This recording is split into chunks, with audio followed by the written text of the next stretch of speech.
এতিয়া মানে কি দৌলতপুৰ মেপৰ 400 নম্বৰ দাগৰ 19 বিঘা মাটি এজনৰ নামত জালিয়াদি পাট্টা কৰিছিলে আৰু সেই সময়ত উত্তৰাধিকাৰী থকা সত্ত্বেও এজন ব্যক্তিয়ে মণ্ডল অফিচত গৈ উত্তৰাধিকাৰী থকা সত্ত্বেও নিজৰ নামত নামজাৰি কৰি লৈছিলে আৰু সেই সময়ত এই উত্তৰাধিকাৰী যেতিয়া সুধিছিলে যে আমাৰ মাটিখিনি আমাৰ নামত নামজাৰি কৰি দিয়া নাই কেলে কয় মই লোন লম লোন লৈ ঠিকাদাৰী কৰিম ঠিকাদাৰী কৰি পিছত গৈ তহঁতৰ নামত মাটিখিনি বগাই দিম সেই মতেই এই 19 বিঘা মাটিৰ পৰা 10 বিঘা মাটি আমাৰ ভাগত দেউতাকৰ ভাগত আছিলে আৰু দেউতাকৰ ভাগৰ পৰা 3টা পৰিয়াল ইয়াত বহি আছে আৰু ইয়া আজিৰ দিনলৈকে 40 বছৰ ধৰি ইয়াত পকা ঘৰ চৰ বনাই গুটেইখিনি কৰি থকাৰ অৱস্থাত এতিয়া হিয়তে কৈছে বেদখল কৰিছে তে আজিৰ দিনত এইটো পট্টা কৰিছে যেতিয়া এই পটি হুসেন আছে আৰু আপোনাৰ মকবুল হুসেন আছে এই গুটেইখিনি উত্তৰ অধিকাৰী থকা সত্ত্বেও এই মানুহখিনি বহবাস কৰি আছে 40 বছৰ ধৰি 40 বছৰৰ ভিতৰত হিহতে এদিনতো হেতু সময়ত কোৱা নাছিলে যে এইখিনি বেদখল কৰিছে এতিয়া তাৰ ভাগৰ মাটিখিনি বিক্ৰী কৰি আদায় হোৱাৰ পিছত এতিয়া হি আমাৰ মাটিখিনি চল চাতুৰিৰে তেও টকা দালালিৰ পইচা আদায় কৰিবৰ কাৰণে তেও আমাৰ ওপৰত বিভিন্ন ধৰণৰ অত্যাচাৰ আৰম্ভ কৰিছে আৰু আমি ইয়াত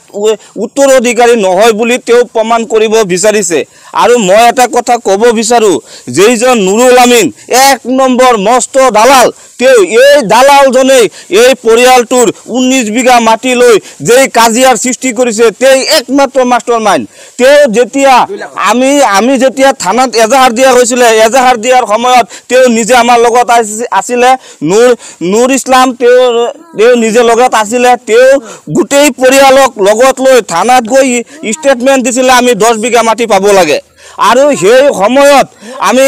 আমি গৈ বিপুৰা সাৰ্কুলত গৈছিলো লখিমপুৰত গৈছিলো তাতো গুটেইখিনি লগত হিহতে জড়িত আছিলে আৰু যেতিয়া গম পালে আমাৰ বুক দখলত 10 বিঘা মাটি আছে আমি এইখানি মাটি গড়চৰ বনাই আছো আমি পাই যাম সেই সময়ত পাৰ্টি বদল কৰি তেও হেইটো পাৰ্টিত গৈ কৈছে আমি বেদখলকাৰী বুলি কৈছে তেও মোৰ দেউতাকক এই মাটিৰ নামত নামজাৰি কৰাৰ নামত 2 লাখ টকা খুজিছিলে যে 2 লাখ টকা দিব লাগে এই 2 লাখ টকা দিলে তেও নামজাৰি কৰি দিব তেও এনেকুৱা মাফিয়া এই ইসলামপুৰ ব্লকৰ ভিতৰত 1 নম্বৰ মাফিয়া বুলি মই ক'ব বিচাৰিছো তেও 1 নম্বৰ মাটিৰ দালাল আৰু মই ক'ব বিচাৰিছো তোৰ বাপে হিয়তৰ বাপেকৰ যিমান অধিকাৰ আছে মোৰ বাপেকৰ ইমান অধিকাৰ আছে মই এইটো মাটিৰ উত্তৰাধিকাৰী হয় মোৰ মাটি কিবা কাৰণত যদি বেলেগৰ নামত নামজাৰি হৈ আছে কিন্তু মোৰ ঘৰ বাৰী 40 বছৰ ধৰি ইয়াত আছে আব্দুল ৰশিদ আবুল হুসেনেৰ পুত্ৰ হল আক্কাস আলী আমিৰ হুসেনেৰ পুত্ৰ হল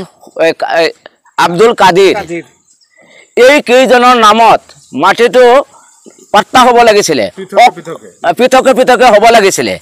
এই মাটিটোত আমি বুক দখল কৰি আছো আমাৰ ককা দেউতা বহাই থৈ গৈছিলে ককা দেউতা বহাৰ পৰা আমি এই মাটিতে বহবাস কৰি আছো এই উত্তৰাধিকাৰী কেইটাৰ নাম নুঠি অকল আব্দুল আলী হুসেনৰ পুতেক আব্দুল ৰশিদৰ নামত জালিয়া পাট্টা কৰিছে জালিয়া পাট্টা কৰাৰ পিছত আমি লগে লগে সাৰ্কুলাৰ অফিচত অবজেকশন দিছো যে আমাৰ 10 বিঘা মাটি ককা দেউতা ভাগ বটোৱা কৰাৰ পাছত হি অকলে আলী হুসেনৰ পুতেক আব্দুল ৰশিদে আগৰ দিনৰ পুৰণা বিয়ে পাছ আছিলে হে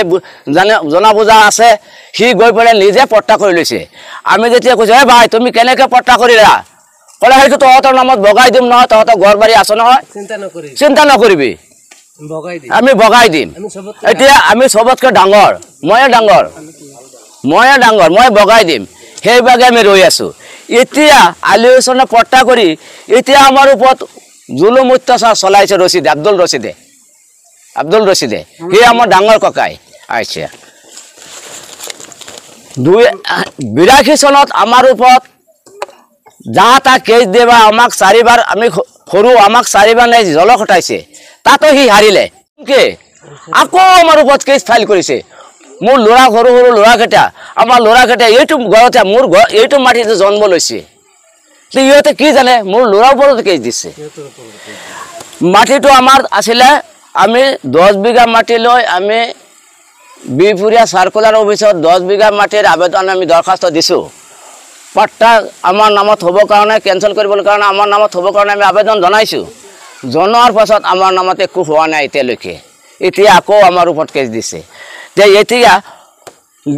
ওসিয়ে মণ্ডলে গাবুরায় সার্ভে করি আমার মাটিত আহি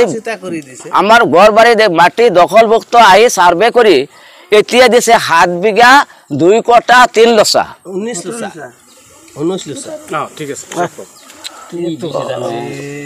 এই মাটিটো এতিয়া ইহঁতে কৰি নিছে নিয়াৰ পিছত এতিয়া সি আকৌ এসডিসি লখিমপুৰ আদালতে এসডিসি বাইদত আকৌ কেছ কৰিলে